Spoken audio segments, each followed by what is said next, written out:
കേരള ബ്ലാസ്റ്റേഴ്സിൻ്റെ അവസാന വിദേശ സ്ട്രൈക്കർ എന്നെത്തും. ബ്ലാസ്റ്റേഴ്സ് ഇനി ഒരു വിദേശ സ്ട്രൈക്കറിൻ്റെ സൈനിങ് മാത്രമാണ് പൂർത്തിയാക്കാനായിട്ടുള്ളത്. എന്നാ താരമെത്തും? ഇതാണ് ഇപ്പോൾ ആരാധകർ നിരന്തരമായി ചോദിച്ചുകൊണ്ടിരിക്കുന്ന ഒരു ചോദ്യം. എന്നാൽ കേരള ബ്ലാസ്റ്റേഴ്സിൻ്റെ വിദേശ സ്ട്രൈക്കറിൻ്റെ ഒരു അപ്ഡേറ്റ് കഴിഞ്ഞ ദിവസം മാർക്കസ് മെർഗലാവോ പുറത്തേക്ക് വിട്ടിരുന്നു. മാർക്കസ് പറഞ്ഞത് ഇപ്രകാരമായിരുന്നു: കേരള ബ്ലാസ്റ്റേഴ്സ് ഇപ്പോൾ വിദേശ സ്ട്രൈക്കറിനെ കൊണ്ടുവരാനുള്ള ത്വരിതപ്പാടിലാണ്, ചർച്ചയിലാണ് ബ്ലാസ്റ്റേഴ്സ് മുന്നോട്ട് പോകുന്നത്. ഒരു റെഡ് ആർ ഐറ്റത്തെ തന്നെയാണ് ബ്ലാസ്റ്റേഴ്സ് ഇപ്പോൾ കൊണ്ടുവരാനായി ഉദ്ദേശിക്കുന്നത്. മികച്ചൊരു താരത്തെ തന്നെ, ഒരു അട്ടാർ ഐറ്റം താരത്തെ തന്നെ ബ്ലാസ്റ്റേഴ്സ് കൊണ്ടുവരാനായി ഇപ്പോൾ ശ്രമിക്കുന്നുണ്ടെന്നാണ് മാർക്കസ് മെർഗലാവോ റിപ്പോർട്ട് ചെയ്തത്. കൂടാതെ ബ്ലാസ്റ്റേഴ്സ് ആ താരത്തെ ഇതുവരെ കണ്ടെത്തിയിട്ടില്ല.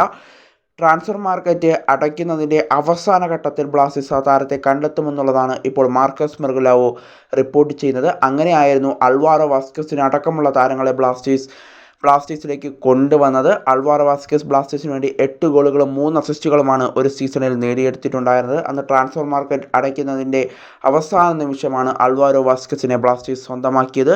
അതുപോലൊരു സൈനിങ് ആയിരിക്കും ബ്ലാസ്റ്റേഴ്സ് പുതിയ വിദേശ സ്ട്രൈക്കറിൻ്റെ നടത്താനായിട്ട് പോകുന്ന എന്നുള്ളൊരു സൂചന കൂടി ഇപ്പോൾ മാർക്കസ് മെർഗലാവോ സൂചിപ്പിച്ചിട്ടുണ്ട്. എന്തായാലും മാർക്കസ് പറഞ്ഞതുപോലെ തന്നെ ട്രാൻസ്ഫർ മാർക്കറ്റ് അടയ്ക്കുന്നതിന് തൊട്ട് മുമ്പ് ബ്ലാസ്റ്റേഴ്സ് ഒരു വിദേശ സ്ട്രൈക്കറെ കണ്ടെത്തും. എന്തായാലും ആ താരം ആരാണെന്ന് മാത്രമാണ് ഇനി അറിയാനായിട്ട് ഉള്ളത്.